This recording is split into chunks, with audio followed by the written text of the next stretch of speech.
Jangan hanya mengucap syukur sama Tuhan untuk perkara-perkara baik. Perkara-perkara baik so pasti harus kau syukuri. Tapi tahukah bahkan di perkara-perkara buruk ada hal-hal baik terjadi karena Tuhan berjanji. Ia akan bekerja sama dalam segala perkara baik atau buruk dalam kehidupan orang-orang yang menaruh harap kepadanya. Jadi kita itu patut mensyukuri perkara baik. Sekali lagi itu so pasti. Tapi kita juga bisa mensyukuri hal-hal baik yang keluar dari perkara-perkara buruk. Karena itu di hari yang malang, jangan salahkan Tuhan. Malah justru waktu kita malang, kita semakin butuh Tuhan. Tapi waktu kita mujur, jangan lupa mengembalikan kemuliaan. Supaya hatimu tidak lupa. Supaya jangan sampai poin kedua, hindari sombong pada hari mujur, agar Tuhan tidak perlu beri hari malang untuk menginsafkanmu. Supaya hari malang yang terjadi itu sungguhan karena takdir Tuhan. Karena Tuhan punya rencana baik lewat hari-hari malang itu bukan untuk menginsafkan kita, tapi supaya membuat kita semakin bergantung padanya. Pengkhotbah pasal 7 ayat 13 sampai 22, saya bacakan dulu. Perhatikanlah pekerjaan Allah. Siapakah dapat meluruskan apa yang telah dibengkokkannya? Pada hari mujur bergembiralah. Tapi pada hari malang ingatlah bahwa hari malang ini pun dijadikan Allah seperti juga hari mujur, supaya manusia tidak dapat menemukan sesuatu mengenai masa depannya. Dalam hidupku yang sia-sia, aku telah melihat segala hal ini. Ada orang saleh yang binasa dalam kesalehannya. Dan ada orang fasik yang hidup lama dalam kejahatannya. Janganlah terlalu saleh. Janganlah perilakumu terlalu berhikmat. Mengapa engkau akan membinasakan dirimu sendiri? Janganlah terlalu fasik.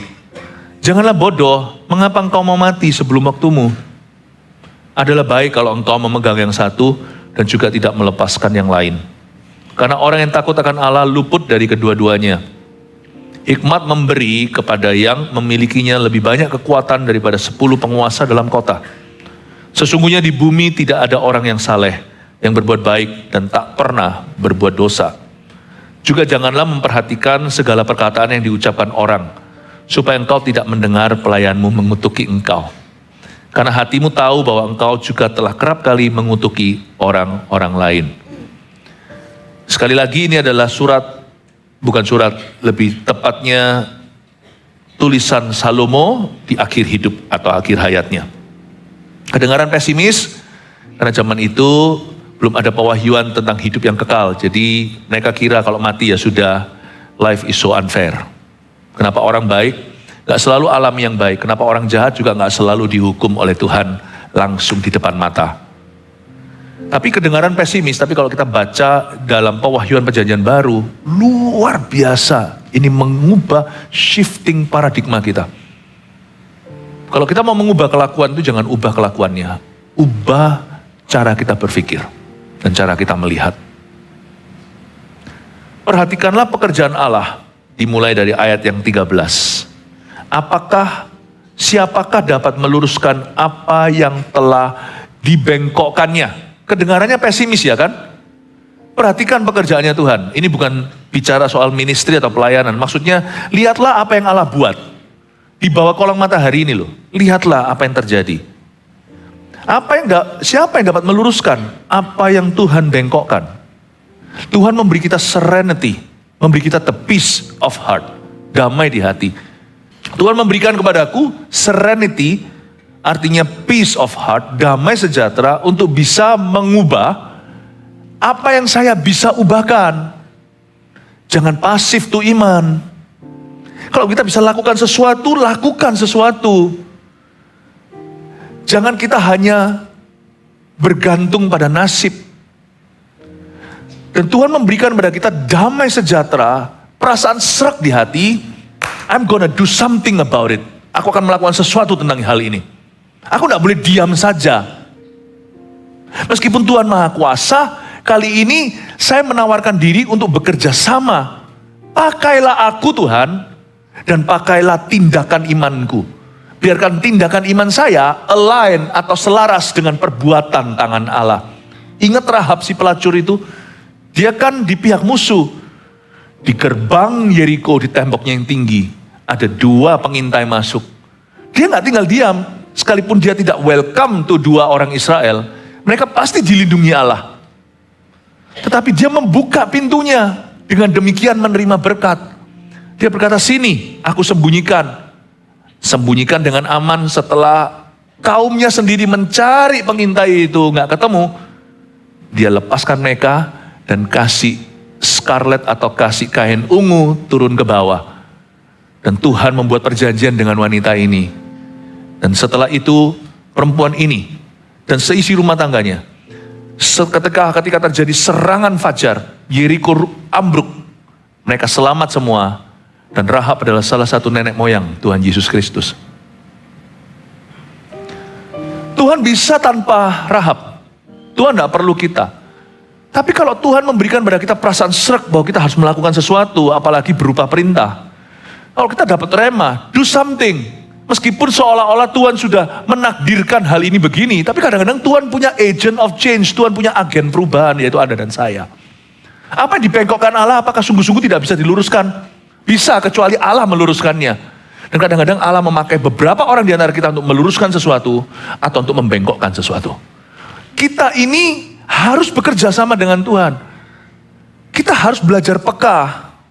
Meskipun ada banyak hal di hidup ini di luar kendali kita, hari malang ataupun hari mujur. Tapi setiap hari itu juga di tangan kita.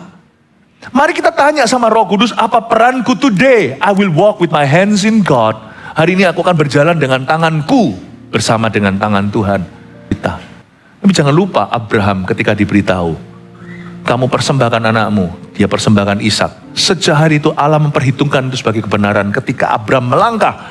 Bahkan sebelum dia melihat firman Tuhan digenapi, dia menjadi bapak atas bangsa-bangsa, anak baru semata wayang. Ya, nggak termasuk Ismail lah.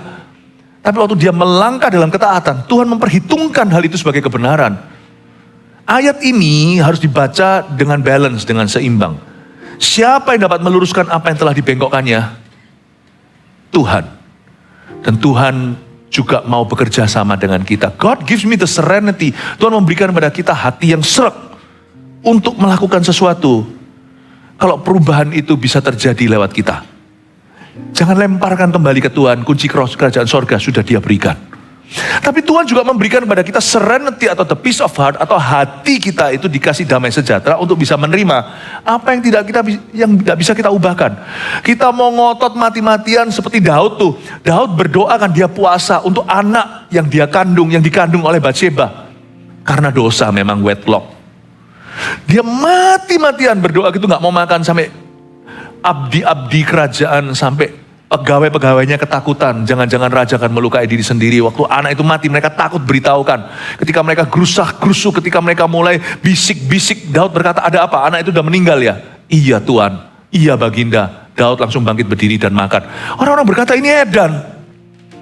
Anak ini waktu sakit parah, dia mati-matian gak minum, gak makan. Seharian itu dia berkabung karena dia tahu ini akibat dosanya. Dia sungguh-sungguh berdoa. Siapa tahu Allah berubah pikiran. Dia punya hati yang bukan menantang Tuhan, tapi ada hati yang aktif untuk melawan arus.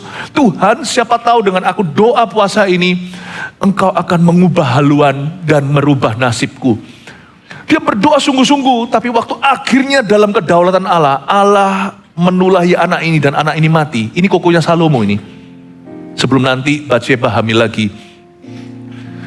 Dan ketika diberitahukan anak itu sudah meninggal dunia, dia bangkit, raup muka, lalu makan, minta dihidangkan. Semua pegawai raja tidak berani tanya. Daud tahu pikiran mereka. Daud berkata, kamu semuanya desas-desus kan, bicara sendiri. Kenapa aku harus terpukul lagi kalau Allah sudah memutuskan aku srek menerima keputusan terakhirnya. Aku makan, dia bisa move on. Apakah aku bisa mengembalikan orok itu kembali ke bumi? Apakah aku bisa membangkitkan nyawanya? Nggak bisa, maka aku belajar untuk bisa nerima. Tuhan memberikan pada saya serenity, memberikan pada saya peace atau damai di hati untuk bisa mengubah apa yang saya bisa ubahkan. Dan Tuhan memberikan pada saya damai di hati untuk bisa menerima apa yang saya tidak bisa ubahkan. Dan hikmat untuk mengetahui perbedaannya, kapan adalah apa. Penuhi peranmu sendiri. Jangan bergantung dengan takdir nasib hari ini, hari bagus atau hari apes. Gak usah peduli. Lakukan aja bagianmu, serahkan ke Tuhan. Kalau ini bagian saya, Lord tanya sama Tuhan, apakah peranku? What can I do for you? Kalau berdoa itu jangan semerta-merta selalu masuk itu berkata, what God can you do for me? Tuhan, apa yang kau bisa lakukan untuk aku? Kalau berdoa itu selalu tanya sama Roh Kudus, what can I do with you? Apa yang bisa kulakukan bersama denganmu? Iman itu harus aktif. Iman itu tidak boleh merengek-rengek. Masuk hadirat Allah selain bersyukur untuk semua yang telah kita terima, dan juga mensyukuri segala keadaan sekalipun Anda belum menerima sesuatu atau sesuai ekspektasimu. Waktu masuk hadirat Allah, biasakan imanmu selalu bertanya begini, Lord Jesus, Tuhan Yesus, what can I do for you? Tapi jangan gaya seolah-olah kita bisa berbuat sesuatu. Selalu tanyanya, what can I do with you? Apa yang bisa kulakukan bersama dengan Tuhan? Selalu tanya. Tuhan berkenan dengan doa begitu. Itu bukan doa gaya. Itu juga doa menantang. Itu doa yang mengaktifkan iman. What can I do with you? Apa yang kita bisa kulakukan bersama dengan Tuhan? Nanti coba lihat ya. Kau minta, kau dapat. Tuhan pasti akan menunjukkan. Ini loh nak, kamu bisa melakukan ini. Mungkin perkara sederhana dulu. Tapi pasti ada jawaban dari Tuhan. Karena doa seperti ini adalah meminta hikmat. Doa minta hikmat itu gak pernah ditolak. Yakobus pasal 1. Barang siapa kekurangan hikmat, mintalah. Tuhan akan memberikan tanpa mengungkit-ungkit. Ayat 14, pada hari mujur bergembiralah, tapi pada hari malang ingatlah. Sebelum saya baca lebih lanjut, garis bawahi kalimat itu. Kalau hari mujur itu bergembira, monggo silahkan. Tapi pada hari malang ingatlah. Yang satu bergembira, satu ingatlah. Bahwa hari malang ini pun dijadikan Allah. Seperti juga hari mujur, supaya manusia tidak dapat menemukan sesuatu mengenai masa depannya. Ayat 14 itu sama dengan ayat di Amsal. Wong yang nulis juga sama kok. Jagalah hatimu dengan segala waspada. Jaga hati itu bukan hanya waktu susah. Waktu susah kita perlu jaga hati. Kalau enggak kita mudah putus asa, apalagi kecewa. Tidak sedikit orang yang kepahitan dengan kehidupan, kepahitan sama Tuhan, ujung-ujungnya enggak tahu dia kepahitan sama siapa. Kalau kita enggak jaga hati waktu susah, kita akan jadi orang demikian. Kita akan bermentalkan korban. Tapi ternyata jaga hati itu juga di hari mujur loh. Karena ketika orang itu ketika dia itu hoki, ketika dia beruntung, ketika segala angin, semua angin itu bertiup ke arahnya, orang itu juga perlu menjaga hati dengan segala waspada. Kalau enggak dia akan lupa Allah. Dia akan lupa diri, dia akan lupa daratan. Dia akan senangnya itu keterlaluan. Bisa enggak kita itu bahagianya too much? Bisa.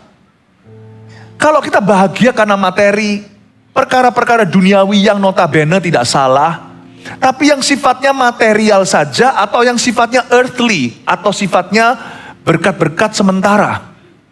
Kalau Anda itu terlalu senang, lalu lost semua remnya, lepas kendali, itu juga nggak bagus. Makanya itu Bapak Ibu Saudara, kecuali untuk perkara-perkara Kristus, kalau saya dijamah Tuhan, kalau saya nangis tidak mau tahan-tahan. Peduli amat orang mikir apa, emangnya saya hidup untuk mereka. Tapi kalau saya memuji Tuhan di gereja, saya pemimpin pujian atau bukan, kalau saya lompat, saya akan lompat. Kalau saya melompat, saya bisa lompat, apalagi masih muda, lutut saya nggak apa-apa, saya akan melompat setinggi-tingginya. Kalau untuk Tuhan, jangan tahan. Lapangkan kemahmu, kokohkan patok-patoknya, bentangkan kiri kanan, jangan menghemat. Yesaya 54. Kalau untuk perkara sorgawi, satu jiwa bertobat, wow, malaikat sorak-sorai. Jangan tepuk tangannya gini kalau kelihatan temannya bertobat, yang bergirang. Seperti kesebelasanmu jikalau lagi olimpiade, negara tertentu ketika timnya menang, lompat itu gitu. Tapi kalau itu football match, saya sih suka basketball. Kalau tim unggulan saya menang, saya juga senang, yeay, tapi saya nggak akan lompat dengan segenap hati. Segenap hatiku sudah direservasi hanya untuk Tuhan dan untuk perkara-perkara Tuhan.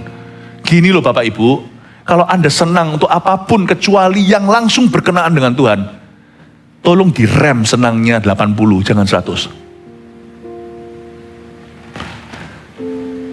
Kenapa? Apapun yang membuat Anda happy kalau itu materi, percayalah saya, rumah bagus Anda masuk. Anda awal-awal itu bangun tidur tuh langsung, wah rumah sendiri difotoi mungkin karena itu rumah mimpi, rumah impian. 1 tahun kemudian Anda kena masalah, siapa sakit segalanya, Anda tidak akan merasakan rumahmu. Anda cuman kerasan. gaya. Sekarang kita di atas, suatu hari kita butuh sama orang.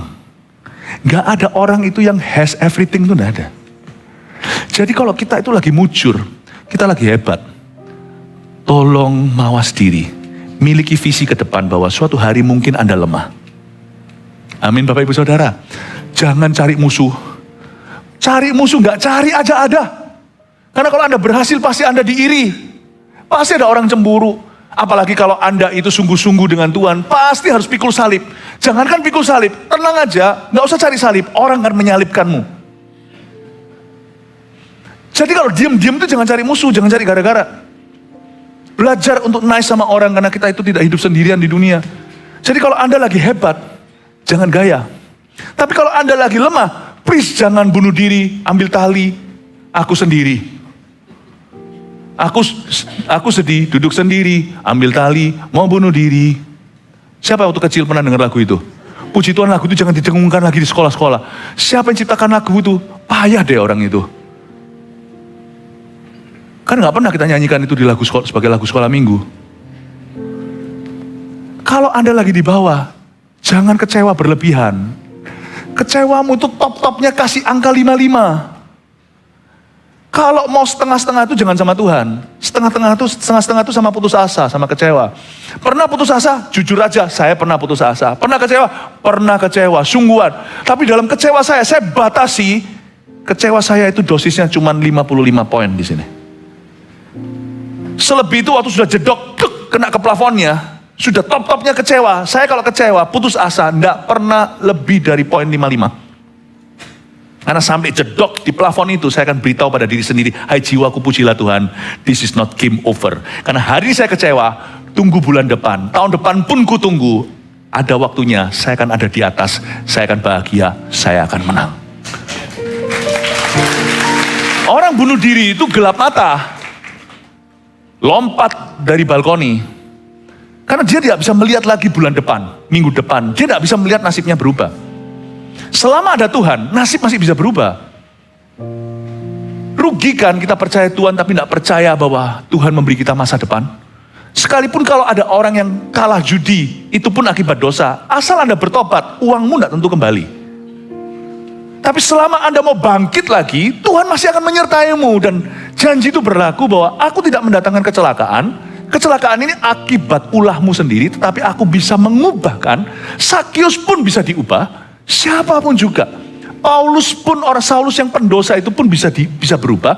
Apapun bisa berubah. Asal Anda tidak kesusu, terburu-buru dan tergesa-gesa. Kalau Anda mau jalan dengan Tuhan, maka janjinya masih berlaku di Yeremia 29. Aku punya rancangan damai sejahtera. Sekarang itu hatimu damailah. Tahu bahwa mulai sekarang kamu bertobat, aku pegang kendali, kau dan aku kerjasama. Apa yang bengkok masih bisa kita, kata Tuhan pada kita. Kita itu berarti dia dan Anda, kita masih bisa luruskan.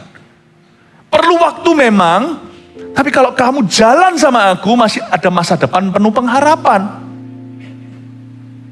Sekalipun ada orang yang pernah selingkuh, akhirnya dia sekarang makan getahnya, meskipun tidak cerai, tapi istrinya suruh dia tidur di sofa, tidurlah di sofa 3 tahun ke depan.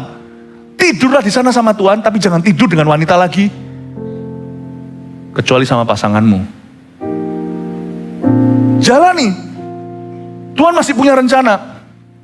Jangan kau bunuh diri, atau jangan runyam sudah, kau terlambat. Ya sudah, bablas sisan, sekalian. Kan banyak orang begitu kan, all or nothing. Kalau sudah salah sekalian aja. Toh aku sudah setengah jalan, salah. Sekalipun Anda sudah setengah jalan, 3/4 jalan, balik lagi. Sekalipun perlu waktu untuk break even, atau kembali ke titik nol. Dengan Tuhan nanti waktu Anda mencapai titik nol, nolmu akan berubah jadi nol besar. Tuhan akan membuat Anda melihat bahwa masa-masa pemulihanmu itu ternyata tidak terbuang sia-sia. Pasti ada sesuatu yang kau tuai hari-hari ke depan. Jangan Anda kecewa. Karena itu kalau Anda happy untuk perkara-perkara duniawi, ya nggak salah ini ya. Perkara duniawi ya punya hak-haknya sendiri. Tolong ya, waktu hari mujurmu ingat, masih ada hari malang. Tapi waktu Anda hari malang, please jangan kecewa. Jangan total kecewanya, 55. Ingatlah, GR aja. Kalau ada orang menghina Anda ketika Anda terpuruk di bawah, kan kita tidak banyak teman kalau kita ada di bawah. Gak apa-apa, beritahu mereka, it's okay. You want to leave me? You can leave me. Tempat yang kau tinggalkan, itu akan diisi Tuhan di hidupku. Karena sekarang aku berada di posisi debu. You wait, kamu tunggu. Tunggu, gak tahu tahun, bulanan atau tahunan. Tunggulah temanku. Bentar lagi aku akan ada di atas. You just wait for me. 55, jangan lebih. 85 sudah depresi. 90 sudah bunuh diri. 100 sudah neraka. Tahan di sana. Menang jangan gaya. Kalah jangan terpukul selama-lamanya. Amin. Ini namanya paradigma pengkhotbah. Ayat 15. Dalam hidupku yang sia-sia aku telah melihat segala hal ini. Ada orang saleh yang binasa dalam kesalehannya. Ada orang fasik yang hidup lama dalam kejahatannya. Ini mulai masuk ke sedikit pesimis, ya. Sebelum baca ayat berikutnya saya jelaskan. Salomo berkata, di hidupku ini aku melihat ada fenomena. Orang saleh, mati dalam kesalehannya. Pakai kata binasa lagi. Tapi orang fasik yang jahat, malah hidup lama dalam kejahatannya. Gini ya, in order supaya hati kita itu bisa tenang, serenity atau peace of heart terjadi, supaya hati kita itu tidak terganggu dan mudah untuk jatuh, maka cara pandang kita, apa yang kita cari di hidup ini, tolong diubah kalau salah. Jangan cari what's fair. Karena apa yang fair tidak akan kau temukan di bumi ini. Bumi ini gak ada yang namanya fair. Di dunia paling bagus yang bisa terjadi adalah partial justice atau keadilan. Sebagian keadilan. Keadilan sesungguhnya akan ditegakkan nanti di tahta Allah. Ketika ia akan memisahkan kambing dan domba. Jadi jangan pernah Anda itu jadi orang Kristen itu harus ada booster dan vaksinasi rohani. Lihat ya, ada orang-orang yang meninggalkan Tuhan karena dia kepahitan. Ada orang-orang yang tiba-tiba satu titik dia sudah gak tahan. Itu karena dia dari awal apa yang dia kejar diam-diam di batinnya itu keliru. Dari sononya waktu saya bertobat, saya sudah diajari oleh Roh Kudus lewat firman bahwa Philip, kamu jangan cari apa yang fair di dunia ini. Nggak ada. Kalau kamu cari apa yang fair, carilah dalam dirimu sendiri. Jadilah se-fair-fair mungkin sama orang. Kamu jangan harap sama orang. Nggak usah lihat orang. Sebab orang itu membingungkan. Ada orang jahat, hidupnya lama malahan dalam kejahatan. Ada orang baik, orang saleh malah binasa dalam kesalehannya. Jangan cari what's fair. Ingatlah ada akhirat. Anda jangan kejar what's fair lah. Kecewa nanti. Pendeta kok gitu, orang Kristen kok gitu. Iya, jangan ngomong begitulah. Karena kita tidak kenal semua orang Kristen, tidak kenal semua pendeta. Ya. Atau juga yang berkata, kenapa orang itu begini? Kenapa aku ini melayani Tuhan? Aku hidupnya itu terus menerus diuji. Orang itu tidak pernah ke gereja, hidupnya happy, gonta-ganti Lamborghini. Ya. Kenapa? Kalau itu yang Anda cari, jangan ikut Tuhan. Ikut dunia, karena dunia itu hukumnya rimba. Tapi kalau ikut Tuhan itu, tidak bisa kita nilai semuanya today. Karena masih ada akhirat. Kekekalan itu lebih lama. Hidup di dunia itu maksimal berapa? 7-80 usia, 90-100 beberapa. Akhirat itu mau tahu berapa lama? 100 tahun kali 1000 tahun. Itu baru permulaan. Anda baru kira ini barusan appetizer-nya pun belum selesai. Hidangan pembuka masih belum selesai itu. 1 miliar tahun kali 10 miliar tahun. 1 triliun tahun kemudian kita masih tetap hidup bersama dengan Tuhan. Jangan kau nilai semuanya today. Kecewa ndaknya jangan kau nilai sekarang. Ikut Tuhan itu orang benar akan hidup oleh iman. Percayalah ada Tuhan. Udah fokus pada hidupmu sendiri. Fokus pada orang-orang yang sekelilingmu 5 roti 2 ikanmu. Jadilah berkat untuk mereka. Gak usah kita punya pertanyaan besar, pertanyaan sifatnya alam semesta atau universal question. Kenapa ini, kenapa itu? Kenapa kalau ada Tuhan? Kenapa ada suffering? Kita gak tahu. Pernahkah kita bertanya sungguh-sungguh? Saya pernah tanya sama orang gitu kok. Orang gitu nganggur, hidupnya sendiri tidak pernah diurusi. Mau urusi Tuhan, mau hakimi Tuhan, dan mau urusi alam semesta. Kalau ada Tuhan, kenapa ada penderitaan? Ya pertanyaan itu sah-sah saja sih, sebenarnya ada jawabannya. Tapi kalau kita tidak cari jawaban, kita menyerang doang. Kalau kita hanya mau pembenaran dan mau menyalahkan Tuhan, gak mungkin jawaban apapun memuaskan. Kenapa ada penderitaan di seluruh dunia? Pernahkah Anda tahu, ada negara-negara penderitaan karena korupsi habis-habisan. Korupsi habis-habisan, dan kejahatan. Dan orang-orang yang kita bela, kenapa dia menderita waktu orang itu berkuasa juga sami mawon nanti akhirnya. Karena masalah dunia itu bukan ekonomi dan kelaparan. Bahkan bukan politik, masalah dunia itu dosa. Dan Tuhan tahu manusia itu membangkang. Cuman sekarang mereka tidak bisa makan, ada orang tidak bisa makan, itu kasihan. Tapi ketika orang itu bisa makan sepiring berlian, orang itu juga akan memeras sesamanya. You see? 全世界的乌鸦都是黑色的. Di seluruh dunia gagak itu warnanya hitam. Merpati itu warna putih. Ini bukan bicara warna kulit, semua warna kulit itu indah di mata Allah, semua ciptaannya. Ini kiasan berkata bahwa di seluruh dunia sami mawon, sama aja. Anda mau cari fair dari orang, nggak ketemu. Orang yang Anda kasihani itu, Anda bela mati-matian. Coba deh, taruh orang itu di tempat kuasa. OKB ceritanya. Anda akan lihat, orang itulah yang akan memeras orang. Kebaktian sebelum ini saya jelaskan, uang haram. Siapa yang kau bela, Bapak Ibu Saudara? Jangan bela orang miskin, jangan bela orang kaya. Berbuahlah dengan teratur dalam hidupmu. Dan belalah kebenaran. Kepada orang miskin, kepada orang kaya, belalah kebenaran. Lebih tepatnya, praktekkan kebenaran di hidupmu sendiri. Kan orang miskin dan kaya bisa belajar darimu. Amin Bapak Ibu. Hari malang, hari mujur, dan keseimbangan. Seimbang aja di hati. Jaga hati dengan segala waspada waktu kita di atas dan di bawah. Sukses jangan gaya. Kalau hari ini kita belum sukses juga jangan putus asa. Jangan kejar fair di hidup ini karena Anda tidak akan dapatkan. I promise you, one thing you can never find perfectly in this world is called justice. Saya janji sama Anda, selama hidup kita di dunia ini tidak akan kita ketemu namanya keadilan penuh, itu tidak akan ada. Ya, oleh karena itu di ayat berikutnya dikatakan janganlah terlalu saleh. Janganlah perilakumu terlalu berhikmat. Mengapa engkau akan membinasakan dirimu sendiri? Tunggu sebentar, benar. Ini apakah kita suruh kompromi? Ini bukan soal kekudusan. Janganlah terlalu saleh. Ini self-righteousness. Ini bukan God's righteousness, bukan kekudusan Allah. Kalau kekudusan Allah, nggak bisa kita terlalu careful menjaga. Nggak bisa kita terlalu hati-hati. Udahlah jangan terlalu saleh lah. Nggak usah ikuti pengajaran gerejamu itu. Pacaran terlalu bersih. Pacaran kudus katanya. Itu kok Philip ajarkan kan. Nggak ada pacaran kudus, nggak ada pernikahan kudus. Nggak apa-apa lah sekali-kali ke kamar. Lu jangan. Loh, tapi saya mau ke kamar itu kan cuma mau ngambil barang. Suruh pacarmu di luar, barangnya kau lempar. Ekstrim banget. Bukan ekstrim banget. Karena dagingmu rawan banget, kecuali kalau sana tidak lurus. Kalau saya sih laki tenan. Zaman saya pacaran, apalagi kepada siapa saya jatuh hati, masuk ke kamar. Yang saya nggak percaya bukan pacar saya, yang saya nggak percaya daging saya. Saya nggak percaya Adam dan Hawa di sini. Di tubuhku ada Adam dan Hawa. Jadi Anda tidak bisa tanggung menjaga kekudusan. Janganlah engkau terlalu saleh di sini. Bukan soal menjaga kekudusan. Jangan terlalu saleh, jangan perilakumu terlalu berhikmat. Ini bukan hikmat yang bermula dari takut akan Tuhan. Kata hikmat di sini adalah human wisdom, bukan God's wisdom, bukan hikmat Allah. Kalau menjaga diri nggak bisa terlalu.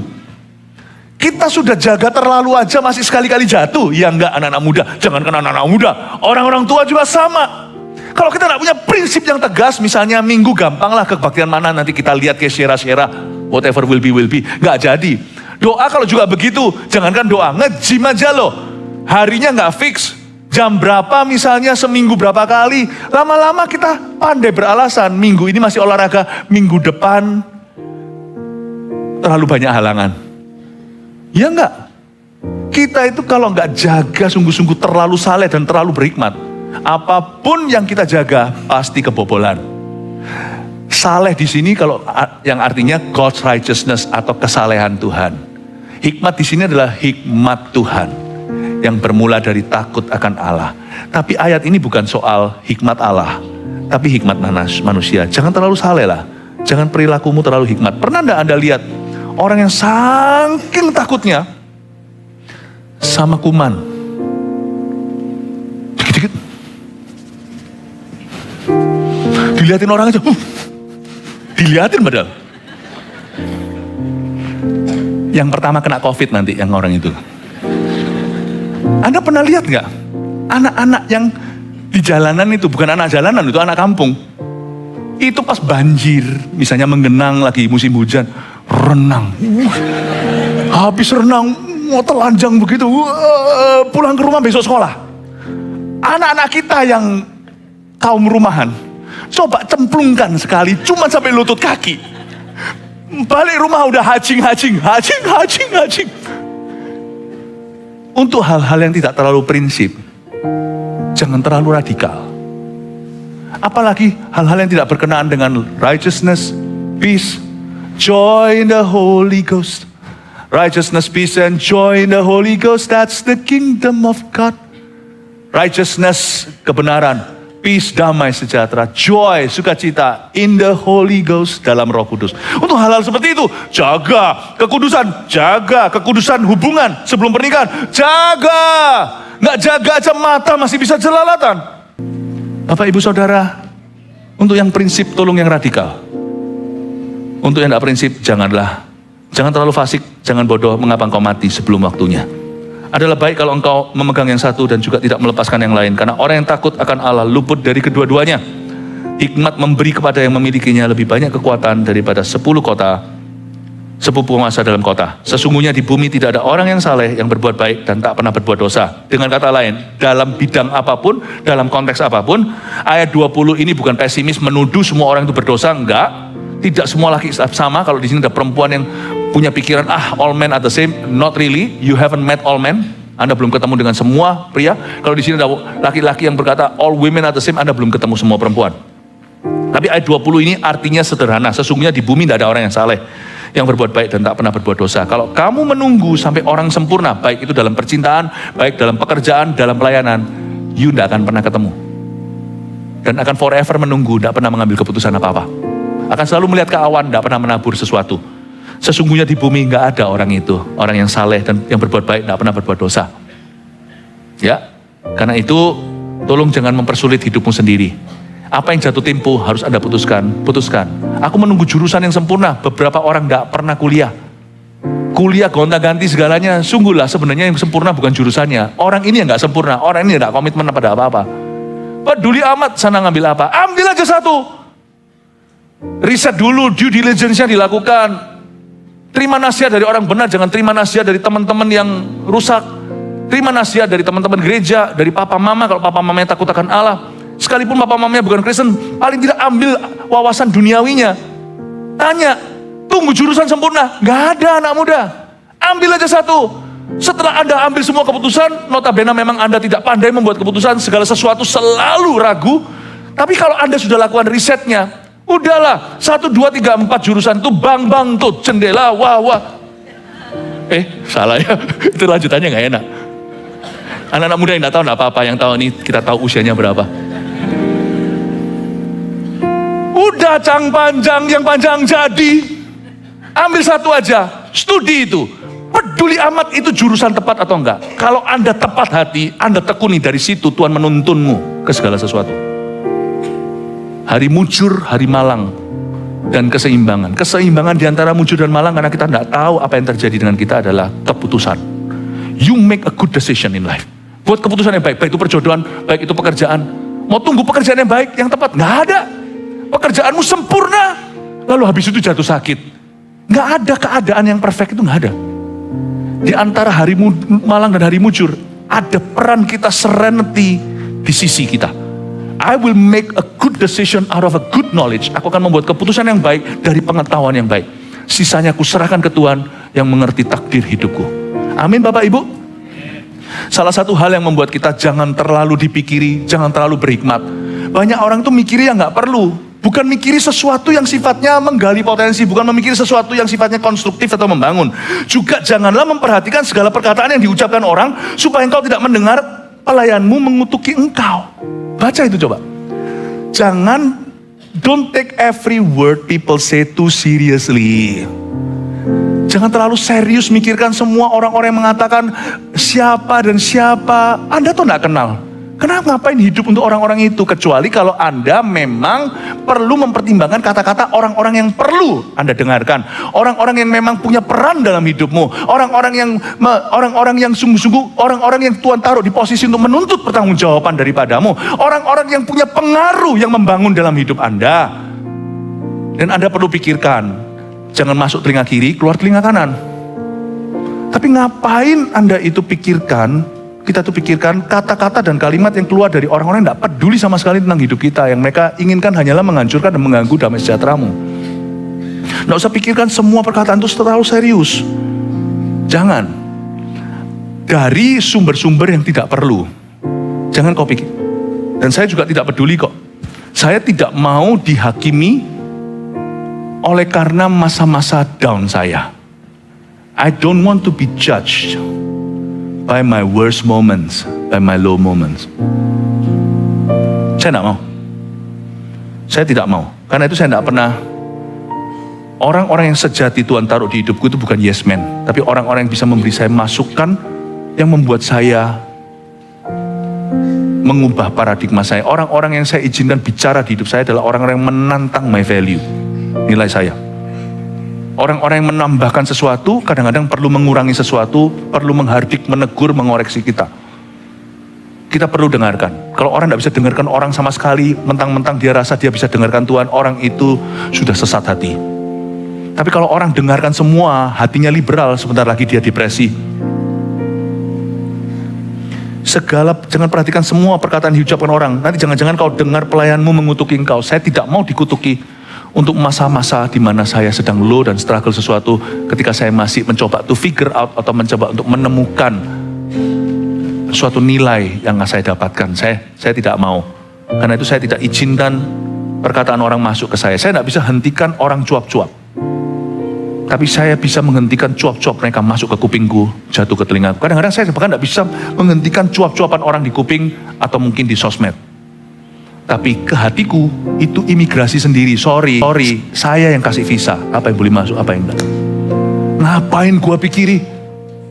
Hidupku terlalu singkat sebelum akhirat. Ibadah pertama dengarkan sendiri. Enggak semua orang patut saya pikirkan. Saya harus layani semua orang. Saya enggak perlu pikirkan setiap perkataan orang. Bisakah Anda kuat seperti itu? Kalau Anda bisa kuat seperti ini, Anda akan fokus. Nanti jangan-jangan hari mujurmu lebih banyak dari hari malangmu. Karena kadang-kadang kemalangan yang terjadi itu bukan karena Tuhan, izinkan. Itu karena kecerobohan kita menjaga diri. Tapi ya kita tidak tentu juga, kita tidak tahu apakah selalu kita mujur, tidak tentu. Kadang-kadang hidup itu tetap ada share porsinya kemalangan yang terjadi. Tapi yang pasti, kemalanganku tidak karena kesalahanku. Kemalahanku karena salib yang harus kupikul.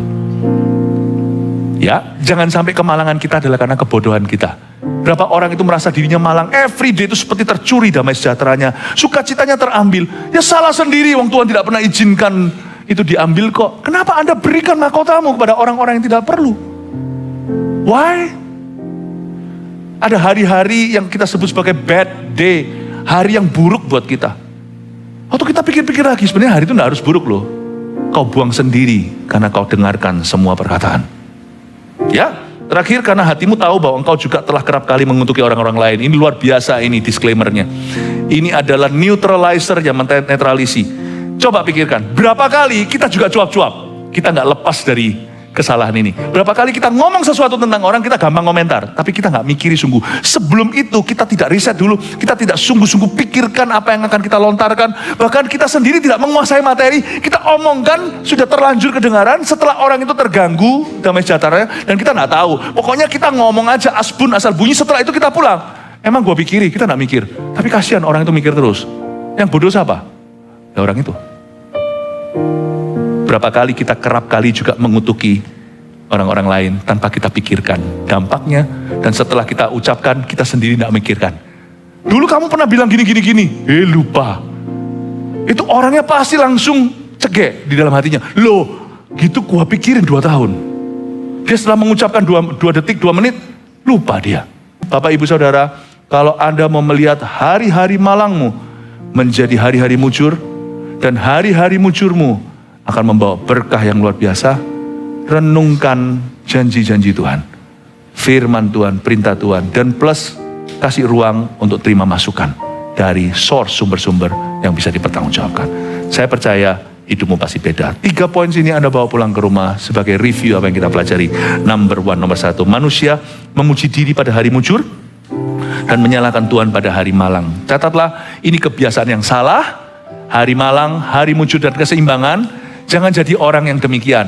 Kalau lagi hari mujur, dia memuji dirinya, gua hebat. Nanti kalau hari malang, menyalahkan Tuhan. Oke ya? jangan jadi orang yang begini, oke? Bisakah Anda bilang sama orang sebelahnya, jangan jadi orang yang begitu. Tunjuk sini, jangan tunjuk saya, karena saya tidak begitu. Saya harus minggir dulu. Ya, manusia kan gitu kan? Semua manusia itu kumat-kumatan. Kalau dia lagi enak itu, dia nggak ingat Tuhan. Dia berkata, wah aku hebat ya tadi ya. Wow, aku pinter ya. Aku bisa buat deal ini terjadi. Coba lihat ya. Selalu kita puji diri di hari mujur. Tapi kalau nanti hari malang, kita salahkan Tuhan. Don't do that lah. Bahkan di hari malang pun kita bisa bersyukur loh. Jangan hanya mengucap syukur sama Tuhan untuk perkara-perkara baik. Perkara-perkara baik, so pasti harus kau syukuri. Tapi tahukah bahkan di perkara-perkara buruk ada hal-hal baik terjadi karena Tuhan berjanji. Ia akan bekerja sama dalam segala perkara, baik atau buruk, dalam kehidupan orang-orang yang menaruh harap kepadanya. Jadi kita itu patut mensyukuri perkara baik. Sekali lagi, itu so pasti. Tapi kita juga bisa mensyukuri hal-hal baik yang keluar dari perkara-perkara buruk. Karena itu di hari yang malang, jangan salahkan Tuhan. Malah justru waktu kita malang, kita semakin butuh Tuhan. Tapi waktu kita mujur, jangan lupa mengembalikan kemuliaan. Supaya hatimu tidak lupa. Supaya jangan sampai, poin kedua, hindari sombong pada hari mujur, agar Tuhan tidak perlu beri hari malang untuk menginsafkanmu. Supaya hari malang yang terjadi itu sungguhan karena takdir Tuhan. Karena Tuhan punya rencana baik lewat hari-hari malang itu bukan untuk menginsafkan kita, tapi supaya membuat kita semakin bergantung padanya. Tapi ada hari malang yang tercipta karena Tuhan memang mau beri pelajaran. Saya selalu ngomong sama Tuhan begini, saya selalu minta Tuhan kasih saya tongkat bukan gada. Semua hari malang saya itu anggaplah tongkat, di dalamnya ada tuntunan Allah. Pasti somehow lewat pengalaman-pengalaman burukku yang diizinkan Tuhan bukan karena kesalahanku, apalagi yang di luar kendaliku, itu akan menuntun saya pertama-tama ke jalan yang benar dulu, Mazmur 23, lalu ke air yang tenang dan rumput yang hijau. Tapi please Tuhan, jangan sampai karena kebodohan saya, hari-hari malangku itu berupa gada. Paham ya? Tongkat itu untuk tuntun domba, gada itu pentungnya satpam. Tuhan, hari malangku biar jadi tongkatmu, bukan jadi pentungmu ke kepalaku. Nih sombong lu, peng peng peng peng peng. Aku kasih ini supaya kamu rendah hati. Karena Tuhan berkata, Tuhan menentang orang yang congkak, tapi memberi kasih karunia kepada yang rendah hati. Barang siapa meninggikan diri, dia diren. Tidak semua hari malang itu perlu terjadi di hidup kita. Ada hari malang yang merupakan, sorry ya, beritahu apa adanya, pentungan Tuhan. Tapi jangan setiap kali kita malang kita rasa dipentung. Apalagi kalau kita tahu setelah kita selidiki hati, selidiki aku, cobalah aku, ternyata tidak ada bengkok di dalam diri kita. Maka anggaplah kalau kemalangan itu tiba di luar kendalimu, anggaplah sebagai teman bukan sebagai lawan. Pakailah itu sebagai batu tumpuan atau batu loncatan, bukan batu sandungan. Malangku ini sekarang bukan pentungan, tapi tongkat, bukan gadanya Tuhan. Saya selalu punya perjanjian dengan Tuhan, aku tidak mau sombong waktu hari mujur, supaya Tuhan tidak perlu kasih yang namanya Philip ini hari malang untuk merendahkan hatinya. Paham Bapak Ibu? Telu. 3. Jangan ekstrim untuk yang tidak prinsip, atau terlalu longgar untuk yang prinsip. Jangan halangi berkatmu sendiri gitu loh. Kok susah jadi orang, ini gak mau, itu gak mau, ini. Aduh, itu prinsip gak? Tapi ada orang yang terlalu los-losan. Makanya orang gitu tuh selalu sakit, selalu kena masalah. Hari malangnya karena apa? Karena dia terlalu longgar untuk perkara yang prinsip, komprominya terlalu banyak. Bodoh sendiri gitu. Udah diberitahu jangan, terusin aja. Masuk bahaya lalu minta tolong sama Allah. Bapak Ibu jangan ekstrim lah untuk yang tidak prinsip, jangan terlalu longgar untuk yang prinsip.